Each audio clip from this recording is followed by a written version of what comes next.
Our CEO and president at the time, and still CEO now, Justin Howe, he was never afraid to get people in place. As we were signing deals, and I was working with Andrew Halls, their chief development officer at the time, as we were signing deals and getting people in the front door, he made sure to have every other department ready and positions filled ahead of time, because we had a process. We knew how long it took from signing that agreement to finding real estate, and then to developing the shop, and then to training. And so he was always thinking ahead and getting the right people in place so we could scale it efficiently, and we were confident with the people we're bringing in the front door, we can get shops open.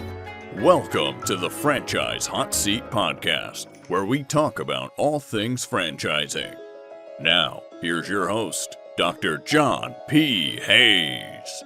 Hi, it's John Hayes with another episode of the Franchise Hot Seat, and my guest is Fred Fry. He's the Vice President, Franchise Development for 16 Handles. Maybe you've heard of 16 Handles. Maybe you've not heard of 16 Handles. It's in the frozen yogurt niche. So we're going to hear more about that. But first, Fred, welcome to my podcast. Thank you for taking the time today. I look forward to it. Absolutely. No, I appreciate the time and welcoming me on. All right. Well, first thing is, nobody grows up saying, well, when I graduate from college or I get out of high school, I'm going to go into the franchise business. People like me didn't even know how to spell that word, let alone know what it was about out of high school or out of college. I was a college professor until I discovered franchising, other than kind of vaguely knowing that McDonald's was a franchise, which is what everybody knows. So how did you discover it, Fred? Where were you working at the time, and how did the light bulbs go on for franchising? Absolutely. And it was really a blessing. I mean, I found it through a friend at church after I moved to Texas. So I'd spent over a decade of my career in banking and finance. Right after college, got into as a personal banker at Wachovia Bank and then Wells Fargo. Became licensed and became a financial advisor with Merrill Lynch. And my family during COVID moved out to Texas. My wife's a teacher, and so that brought us to Texas, a lot better teacher pay. Yeah. And through church, one of our friends in Plano, Texas, he was the chief development officer for HTO, an iced tea concept out of Texas. Yeah. And he took me to lunch one day, and our families had already become friends. And he's like, "Hey, I think you do great in franchising. I want you to join the team." And so I met him. I met the CEO and the president of the company, and it was just a calling to make a change, which was kind of scary at the time. A decade career and completely making a change after doing well for a while. But I jumped at the opportunity, and I haven't looked back. I mean, that was almost 5 years ago now. And I've had the pleasure. I mean, during my time there, we was the fastest growth that the company's ever had. They were 2.5 years old, and we were with them up through over 100 locations, 5 years old. And then I had a chance to work with Shipley Donuts, which is another Texas-based donut brand, and they were an 88-year-old company. And I became their director of franchise development, and had a chance to have the biggest growth year in their company's history. So that's amazing. You're a banker. You're an expert in finance. And you suddenly announced to family and friends, I'm going into franchising to sell franchises. That's probably not considered by most people a dream job, only because they don't know what you and I and a lot of other people know about being vice president of franchise development at a popular brand. You are going to change people's lives as a result of franchising. And you might have had that experience in banking, probably did it, Merrill Lynch, but not the way you change lives in franchising. Absolutely agree, and definitely got some eye rolls, I feel like, and not understanding, especially with my first company I was with, it was an iced tea drive-through brand, which a lot of people don't understand. Yeah. But it's growing like crazy. It was an amazing product, and I think when you can get with a brand that has an amazing product and you believe in it, and you believe in the founder and the CEO, the sky's the limit. And it's just been amazing to see, and a wild ride for the past about 5 years. So Texas is the great state. I lived there too. You and I were neighbors. We had to be there. Well, I was there pre-pandemic. I haven't lived in Dallas for a while.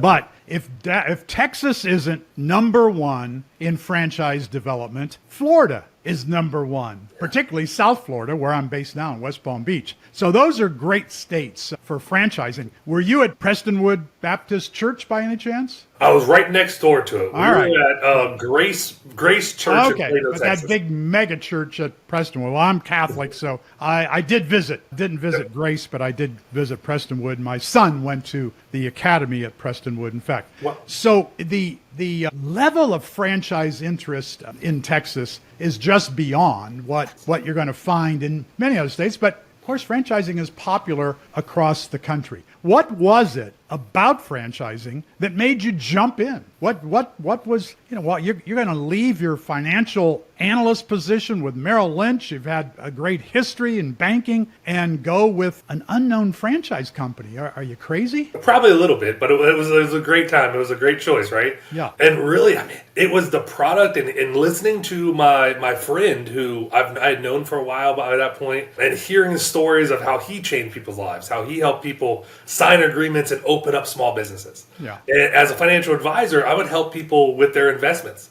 I mean, we would start with them in banking, do investments for them, and we'd watch their account grow over time. But it was really a monthly statement is what they were looking at. That's what we were providing for them. Whereas in franchise, they get a business at the end, and they get to start a family business that can grow. And I've had the pleasure of seeing multiple of my first deals that I've signed open up shops and come back for more. And so it's really awesome to see how they can grow something for themselves more than a piece of paper, which is what it really was as investing. Yeah, the people don't understand franchising, and this is the conundrum that we've had. We've been developing franchises in America since the late 1800s, and particularly after World War II. And just about everybody will say, yeah, I know a franchise, it's McDonald's, or maybe they'll say Chick-fil-A. But they don't know about the small or smaller food businesses. They don't know about service businesses, which are really the hottest thing going right now in franchising is the service business.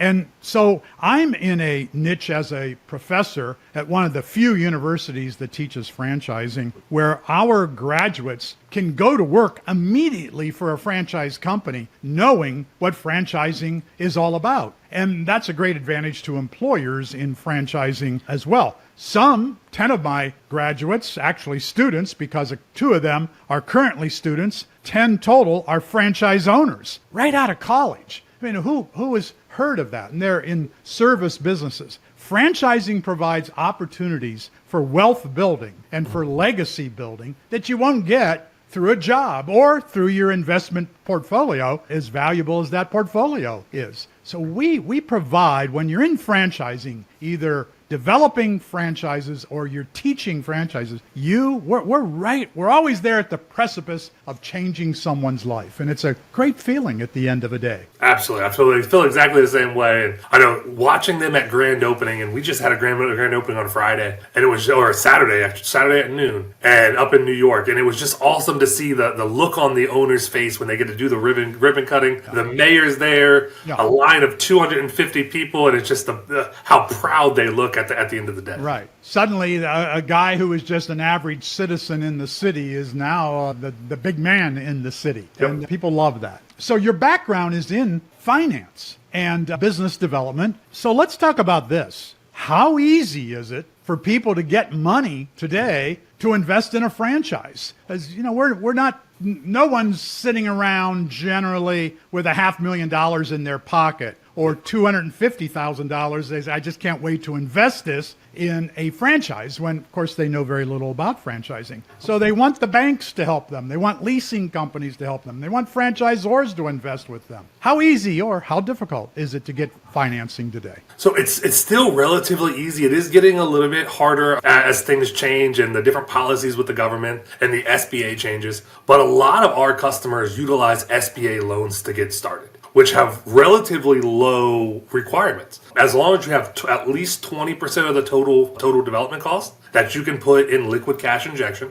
and have at least a 650 or higher credit score, you can find a bank that's willing to lend to you. And it's just finding the right fit for what are you passionate about and which company to choose at that point. So the SBA may be making some changes because of the current administration. It may become more difficult. Are you seeing that? Has there been a slowdown in approval of loans through SBA? Not right now. I haven't seen any slowdowns yet, but people are getting nervous about that. They are making some changes. I know we get the update emails every week or two about changes that are coming from just citizenship status or different things about owner-operator businesses, non-owner operators, and things like that. Yeah. And so we keep an eye and a pulse on everything going on, but it's not a huge, we haven't seen a big change yet from an approval standpoint, just a different opportunity. Okay. So the people, if they're qualified for SBA, and as you pointed out, it's minimal generally. Let's say they're going to make a $500,000 investment. How much money do they need to have to put into that deal? Usually it's $100,000 plus what they call post-closing liquidity, so where you have a little bit of money left over in the bank. So about a $500,000 total development is what it takes to get 16 handles open. So we ask somebody to come in with liquidity of at least $150,000, be willing to spend up to $100,000 of that in cash in your liquid cash injection, and then you have some money left over for your working capital once your shop is open. And there are so many banks out there that could be able to help that person get started. So here's a great area of interest today. I think it's a dangerous one myself. Not everybody in franchising agrees.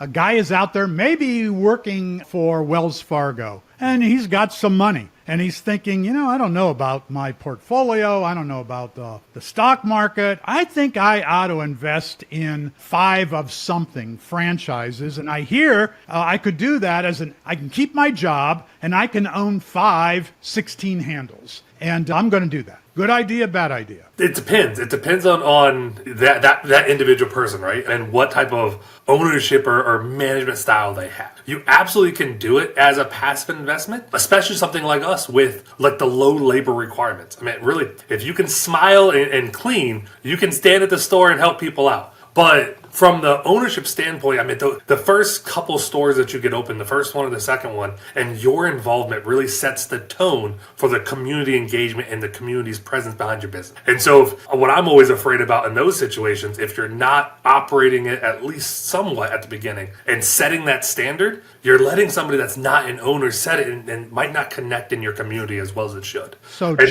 Chick-fil-A, the highest grossing franchise that we know of, would never allow that. Yeah. First of all, they only want you to have one. They do I have several local franchisees who are operating 2, and they do internships for my students. And I think something like 25 Palm Beach Atlantic University graduates have become Chick-fil-A owner operators as a result of this one person who meets with our students frequently. They would not allow it because, as you and I know, the nitty-gritty part of starting up a franchise, if you're not there doing it, and if somebody tells you you can do this on Saturdays, spend 5 hours, I don't see you saying that about 16 handles. I hope not. Absolutely not. And that's what we actually like more. We target really more the career changer, the person that's in upper middle management, in finance, in one of these careers, ready to make a change after building a nest egg and wanting to start something for their family. That's a person that we can train how to do yogurt, frozen yogurt. It's an easy product. It's soft serve. It's a great environment.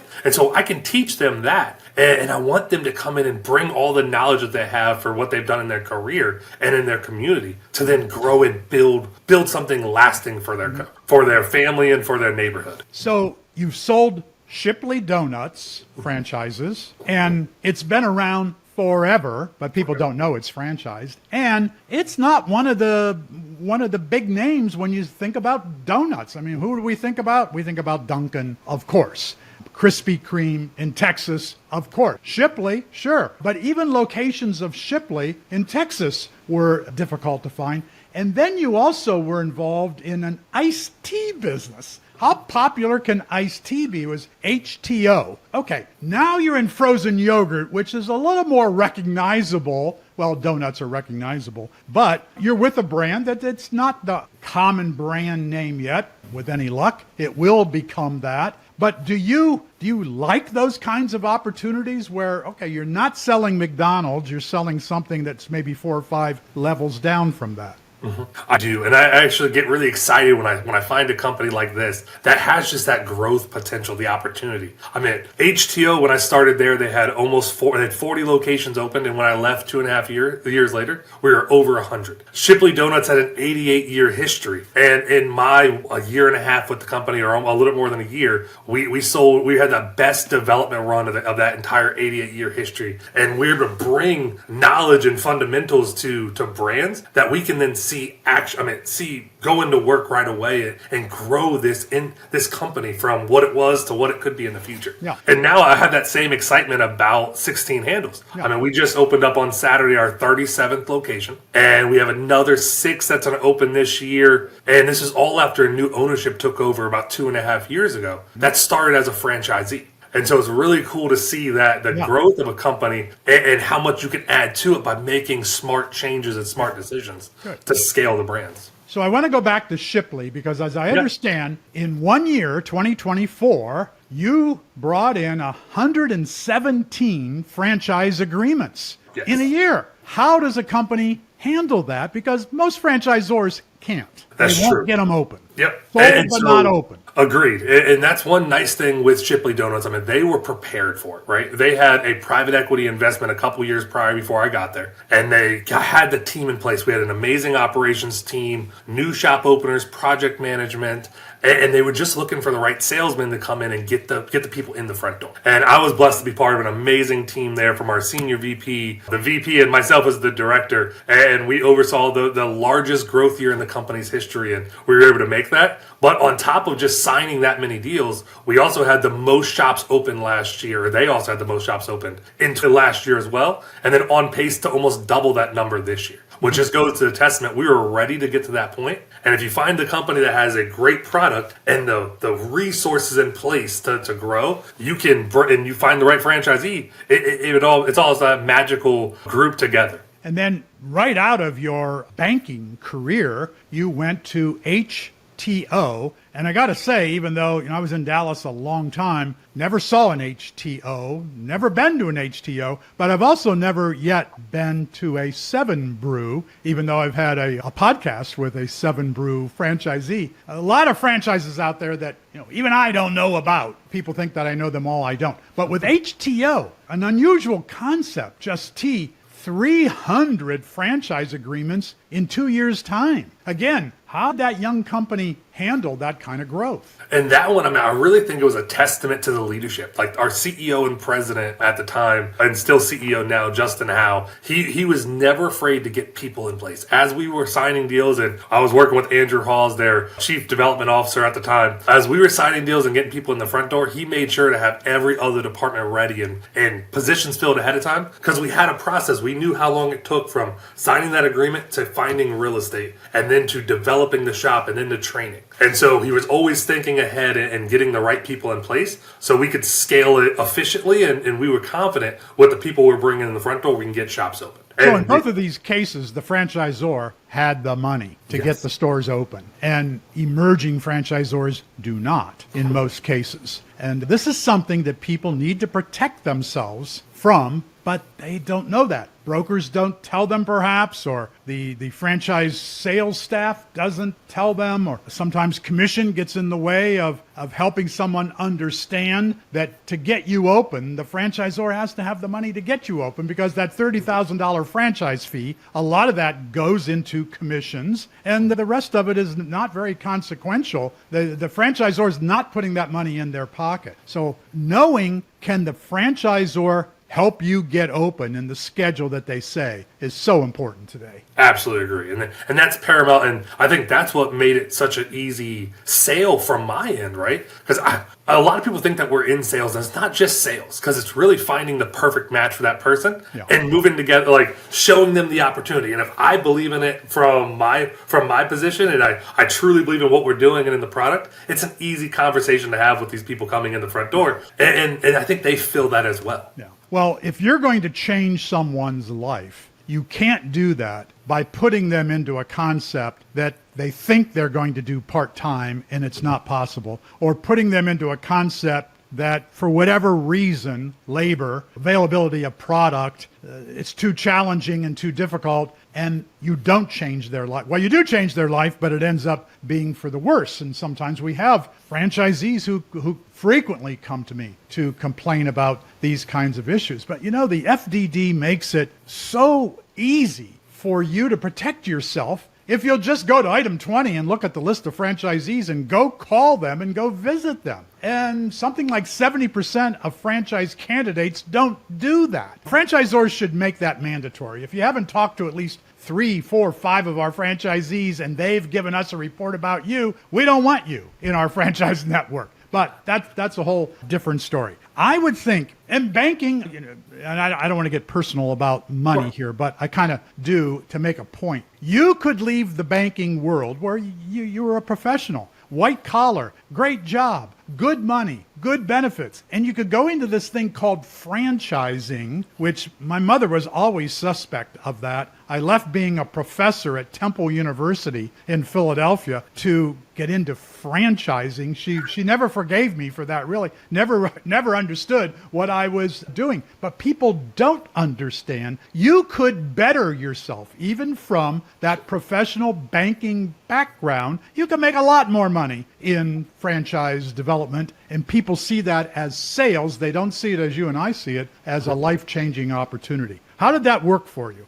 It's worked out amazing. It was the best decision I think I've ever made in my life. Yeah. And it's a testament every day. I mean, I get to see on Facebook and on LinkedIn people that I've signed up years ago, getting shops open and getting grand openings and going back for more. And so it's been life-changing. It's been really awesome and just opened up the doors to meet so many founders and so many potential franchisees and talk to so many people. It's really been awesome. Yeah. Then there's the topic of frozen yogurt. So you won't know this necessarily. Back in Dallas, Texas, I moved there, in fact, in 1994-ish, because the Bryce Group, which owned I Can't Believe It's Yogurt, was based in Dallas. They were going to have multiple other brands. They ended up selling I Can't Believe It's Yogurt about 1995. But while they were my client through the early part of the 90s, that was one of the hottest concepts in franchising. It was a low investment, a couple $100,000 at the time. It wasn't a difficult business to run. And I Can't Believe It's Yogurt was manufactured in Dallas with live yogurt culture. So it actually was good for you. And it was shipped to franchisees. Most of the franchisees were in the Northeast, and there we were in Dallas. We had international outlets as well. It was very, very popular. But then along comes McDonald's about 1995, and they decided to put what they called frozen yogurt in their machines. Now you could buy frozen yogurt, didn't have any live cultures. Pretty sure it was made from powder. Now you could buy that for $1 for your kids. You got 4 kids, $4 for dessert, not bad. Go to I Can't Believe It's Yogurt, you might be paying $3, $4 a cone or a cup, depending on all the toppings that they might want on it. And that happened across the board. McDonald's put yogurt in about 10,000 machines across the country, and the next thing you knew, the frozen yogurt industry, as we knew it, I Can't Believe It's Yogurt, TCBY, Fred's Yogurt, etc., there was a huge consolidation that occurred. And then we didn't hear much about frozen yogurt. Kind of like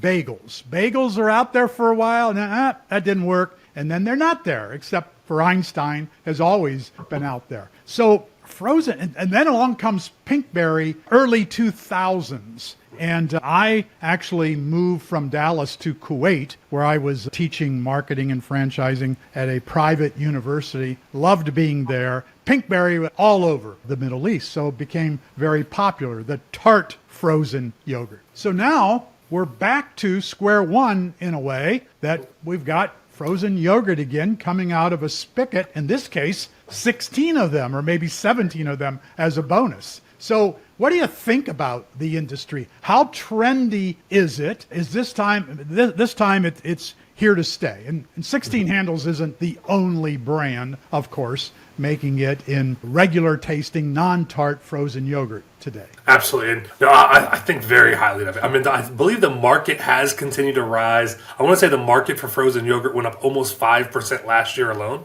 But you're right. Back in the early 2000s and late 90s, early 2000s, there was that consolidation. And I think brands got complacent. They just were staying stagnant. I mean, they got to about a few of the top ones are right about 300 locations open, and then they were stuck there. And even with 16 Handles, we got to 30 locations. Started in 2008, so right after that consolidation, or right toward the end of it, and they got the founders got to about 30 locations, but then it was stuck. It stayed right at 30. And I think with our team, with our new leadership team that's in place, which came from the franchisee, so our largest franchisee at the time, Neil Hirschman, decided to buy the brand. He had 6 of those locations that he had bought and opened, and had a chance to put together an amazing leadership team that actually also includes a famous YouTuber named Danny Duncan, who has over 4 billion views online as our chief content creator. And so they came in and almost disrupted the space, I believe. Like, now we have an amazing leadership team that has operational background, a social media strategy that gets some of the highest engagement scores out of any of our competitors. And so we have the amazing product, the amazing team, and we just need to get the people in the front door now. And it's coming in droves right currently. And so I think the opportunity is definitely here to stay. People are going back to wanting more healthier options, and our frozen yogurt has better health option for those people. But then we're also going to offer the ice cream. We're going to offer a vegan soft serve option. We're going to offer a sorbet for dairy free, and hit all of those talking points that the mothers and the families want when they come into a shop. And I think by offering that many options with all the amazing toppings and making the experience right, that's what's helping us win in this category. And I just see the opportunities endless moving forward. Well, I will agree because I've been there. It's an amazing product. I liked it a lot. And I know my students like it. It's just down the street from the university campus, and at least one of my students is working there already. So I like it even more. Let's talk about, well, franchisees buying brands is happening more and more often. Used to be, that was rarely ever the case. Maybe at one point I think A&W went broke, and I think a group of franchisees resurrected that brand. But it's happening, that was rare. It's happening more often now that a franchisee decides, I want to become the franchisor. But in those cases, they know a lot already about the operations of the business, and they know about customer relationships, and they know about hiring staff for their units, but they don't necessarily know about all the kinds of franchisees who are out there. They don't necessarily know the financing world. They don't necessarily know operations to get units open and how to lead a big franchisor team, and eventually how to go international, which happens too. So in this case, you have a franchisee who stepped up and said, I want to own the brand. And then did he bring in private equity, or how did he make sure the capital would be there for this faster growth? Yeah, so not private equity yet. I mean, really, he put together a great leadership team. He came from the private equity space before being a franchisee. Oh, good. When he graduated college, he became an analyst at a private equity firm. Worked there a couple years, started growing really fast, but just had a calling to become a franchisee and grow a business. And so he had looked at multiple brands and then kind of honed in on 16 Handles. But by coming from that private equity space, I think he got to see what's needed or how to get a company to that next level. And so after he became a franchisee, got multiple locations open, he had a Rolodex of people he can go to that had the experience and the financial backing to help him take over. And then really, he's just put the right people in the right place. And I think it's been a blessing to see it, because he's bringing the mindset of a franchisee and not the mindset of the private equity owner. And I've seen that change companies when private equity takes over at certain times, and it changes what we're looking for, or what they care about. And so he's still our largest franchisee personally, on top of being the CEO and owner of the brand. Mm-hmm. And he has that mindset and that mentality to see how is what we're doing today going to affect those people coming in the front door. And I think it gives them just a really good just history and background to look at, to come from, and what we can do and how that makes changes to our franchisees. A franchisee mentality is so important in the franchisor's home office, and lots of times that's where it is lacking. A franchisee who knows what it's really like to serve the product or deliver the product and to hire people, manage people in the stores. So that's extremely helpful that he comes in with that knowledge and cultivates it. And he also then learns or knows who to bring onto his corporate team to structure it in a way that you're going to be able to help these people who come up with a $500,000 investment in general to make good on that.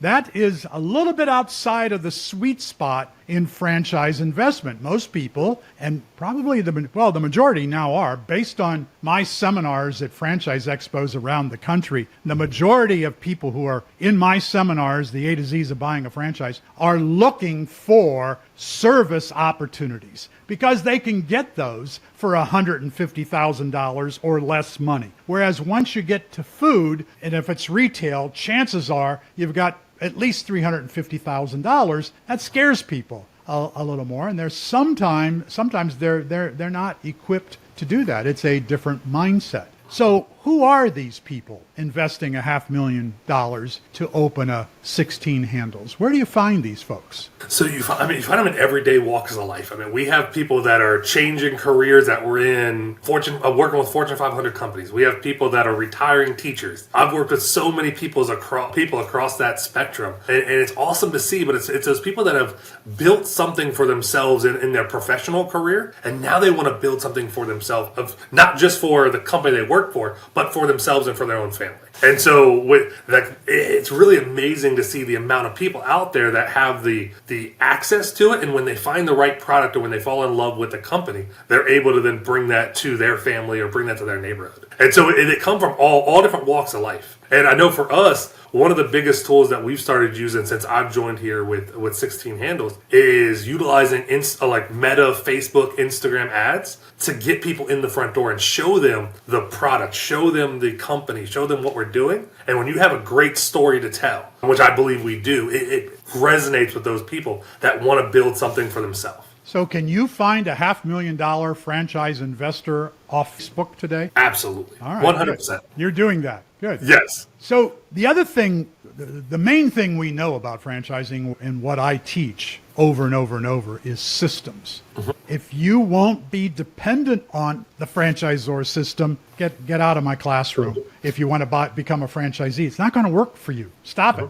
But if you're a franchisor, you better have systems that work. Oftentimes, they do not. And so if you're my student, going to look at a franchise to evaluate it, you better be asking about systems and how they work and how they're taught and how successful franchisees are with them, knowing there are a percentage of franchisees who, for whatever reason, end up as franchisees but do not follow the system. And then guess what? They fail. What a surprise. And yet they want everybody to believe it was the franchisor's fault, when it was a lack of using a system fault. How about your systems? Has Neil improved those systems, particularly with a franchisee perspective? Absolutely. 100%. And that's something he's very hands-on. I mean, he's comes from that operator background, so he's involved in negotiating all of our negotiating leases, getting contractors, and making sure everything was in place. So he spent time early on when he took over the brand, building the technology stack, getting the right people in place and the right things in place before we just went and started signing deals and getting people in the front door. We have an amazing partner with Toast for our point of sale systems. We have back office systems. We have payroll systems that's all integrated, and it's super user friendly. So a franchisee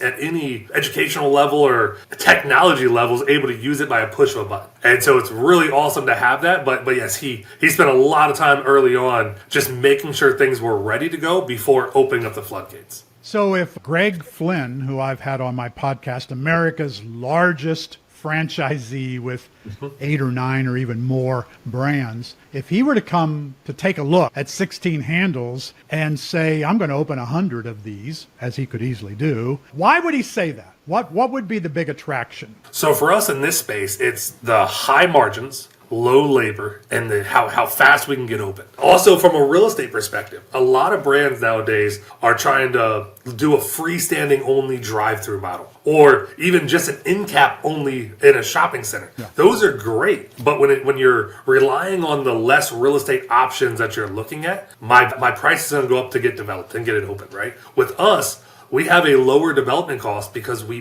do an inline unit, no drive-through needed. Everything's a modular from the toppings bar to the seats to really easy to get that construction, that development done. So by lowering our development costs, making it easy to get open, and then low labor with high margins, it kind of hits all of those key points that people look for. So when you say low labor, how low is low for a franchisee? So most of our shops their employees are being run by minimum wage or slightly above minimum wage. Because we're offering a different environment than fast food. These are people that don't want to go work at McDonald's and smell like grease when they go to school. So they're willing to come to 16 handles into our brand and work. And as long as they can smile and clean, that's the two prerequisites. They don't have to make a product.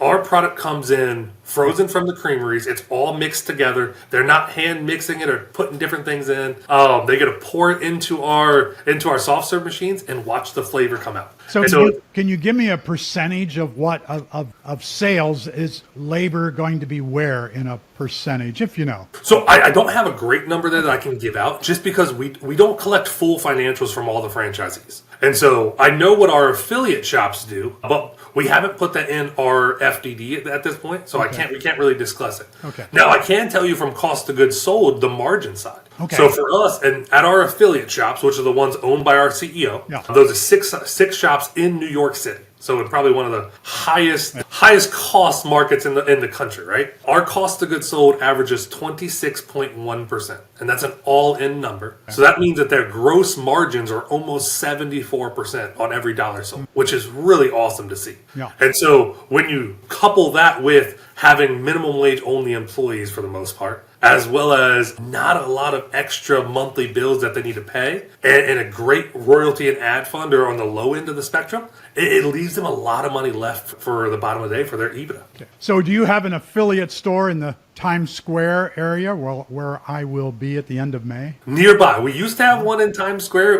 During COVID, they'd open up one on a great deal. But after a couple years after COVID, they rightfully so raised the rent substantially because COVID was over. But we were in Times Square for a couple of years, but we have, I believe, 6 locations now in Manhattan. Okay. And so we're really close by. And that's also where I'll be at the Javits Center end of May because the International Franchise Expo is there for 3 days. I teach 2 of those days, the A to Z's of buying a franchise. Maybe 16 Handles will be there as an exhibitor or taking a look around. And I'll look for a store when I'm in Manhattan. I would enjoy that. Do you prefer a franchisee who is a veteran retail operator, a veteran store operator, not frozen yogurt necessarily, but somebody who's been a franchisee or not, but has experience operating a store? How important is that? Absolutely. So that's always a preference, right? You want somebody coming in that started a business that's had employees under them, right? It doesn't have to be the same sector or the same product. But having that experience managing other people to hiring and firing and doing things right,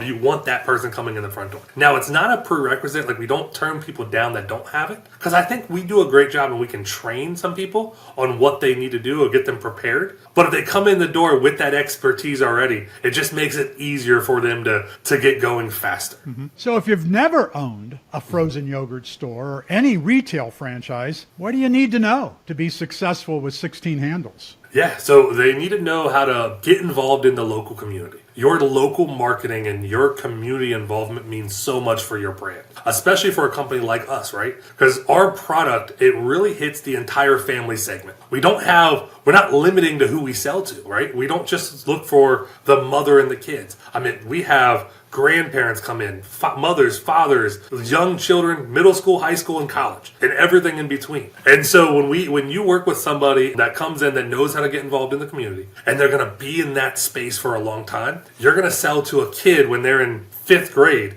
and then they're going to go to college and keep coming to your shop twice a week for that entire period. And then on to when they grow up to have kids themselves. And so that's how some of our best shops, I mean, we have some shops that have been open 14, 15 years from the very beginning of our company that are open today and have the highest revenues ever because they've been involved in the community so long, they've built that customer base, and those people just keep coming back and bringing more people with them. In general, and I don't want anyone to be misled, but in general, franchisees succeed and they thrive and they build businesses. They could not have done it without a franchise. But that doesn't mean franchising is always safe, that everyone is going to succeed, because we know franchisees fail. Yes. Why? And so it's a couple different things can go into that. If they're not following the process, if they're not getting involved in the community. And that's why, I know we put this in the FTD and on every advertisement that we do, the revenue is not guaranteed. We can tell you what our 37 shops are doing today, but I can't promise the one that you do is going to work in your specific market, because I really can't control how you do it. I mean, we know, like for our company, we have an amazing product, but that's once somebody comes in the front door, if they're not seeing a clean, inviting space, if it's not lit properly, if it's not managed correctly for the small things,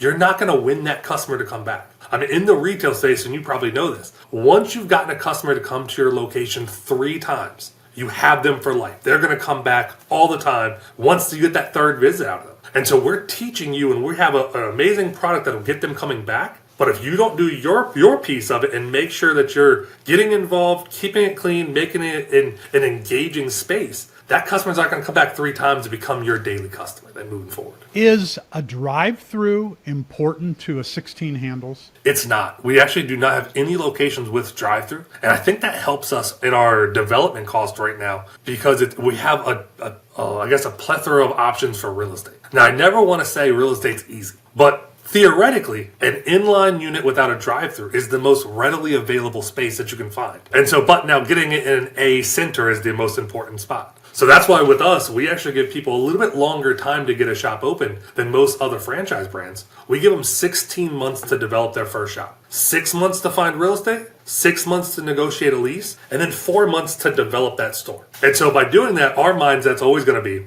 turn down a B site today and find an A site in 3 months. And we're able to do that because it's a more readily available option. It's not only a pad site with a drive-through. It's looking at all the different centers in the market, what's on the best road, and what can I get for the best cost. What would you say is going to be the biggest challenge to a 16 handles operator who has no retail experience? Employees, managing employees, and just making sure that you're setting the foundation for those people that you're bringing in the front door, that they know how to greet customers, how to clean, and you're making it a good environment for them, because then they're going to be your biggest advocates. They're going to tell their family, they're going to tell all the kids at school, and people are going to come see them. And so your employees become a marketing opportunity for your brand. And so when you treat them right and you take care of them the right way, and you get the right employees in the shop, it does so much for your business early on. And you had mentioned that employees in a 16 handles are being paid a little more than minimum wage, which I don't know what minimum wage is anymore, but I know around West Palm Beach, if it's not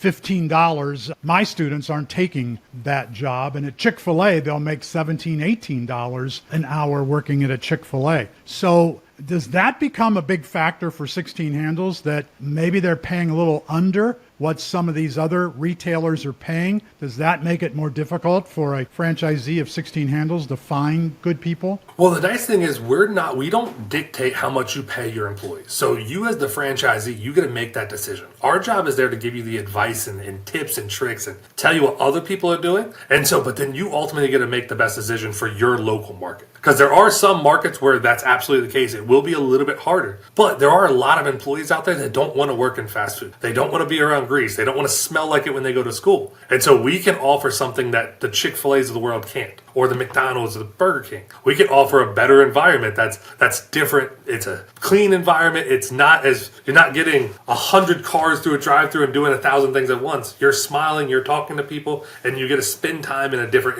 environment. If I go to work for 16 handles down the road from the university, can I eat as much frozen yogurt as I want? In moderation, right? Yeah, right. Not a guy my size, for sure. All right, Fred, well, thank you. This has been great. I appreciate your time. Absolutely, John. I appreciate the time. Thank you for inviting me on, and I'm excited to get to meet you in person, hopefully out there in West Palm. Thanks for tuning in to the Franchise Hot Seat Podcast with Dr. John P. Hayes. Tune in next time for more conversation around all things franchising.